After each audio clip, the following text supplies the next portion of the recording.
السلام علیکم ناظرین، MR نیوز اسٹوڈیو سے میں ہوں کنزا اسلم۔ سب سے پہلے نیوز ہیڈ لائنز۔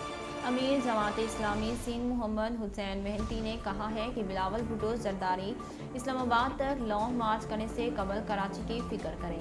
محمد حسین مہنتی نے سندھ اسمبلی کے باہر دھرنے کے 13ویں روز دھرنے کے شرکاء سے خطاب کرتے ہوئے کہا کہ منی بجٹ میں کھانے پینے کی اشیاء سمیت دوائی کی قیمتوں میں بھی ٹیکس لگا دیا ہے۔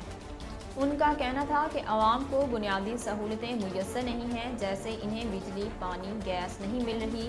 شکارپور، حیدرآباد سمیت اندرون سندھ کے شہروں میں پینے کا صاف پانی نہیں ہے۔ صوبائی وزیر راجہ یاسر ہمایوں نے لاہور پریس کلب کے 9 منتخب عہدیداران کو مبارکباد پیش کی۔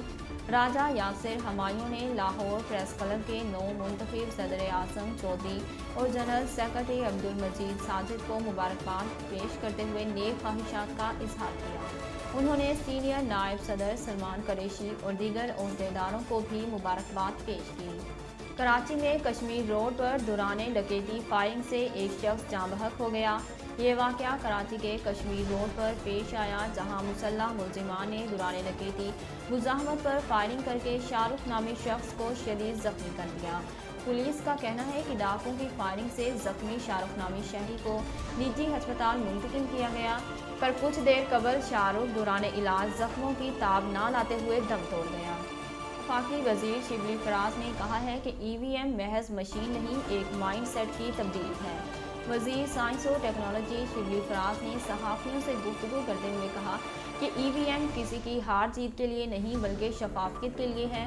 انہوں نے کہا کہ EVM محض مشین نہیں، ایک مائنڈ سیٹ کی تبدیلی ہے، اس میں شفافیت اور غیر جانبداری ہے۔ وزیر تعلیم شفقت محمود کی زیر صدارت بین الصوبائی وزرائے تعلیم کانفرنس آج ہوگی۔ آج ہونے والے اجلاس میں کورونا کے پیش نظر تعلیمی اداروں کی صورتحال کا جائزہ لیا جائے گا۔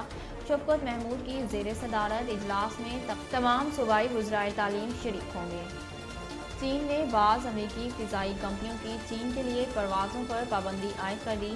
اطلاع کے مطابق بعض امریکی فضائی کمپنیوں کی چین کے لیے پروازوں پر پابندی کا فیصلہ ماہ دسمبر کے آخر میں ملک میں داخل ہونے والے بعض مسافروں کے کورونا ٹیسٹ مثبت نکلنے کے بعد کیا گیا۔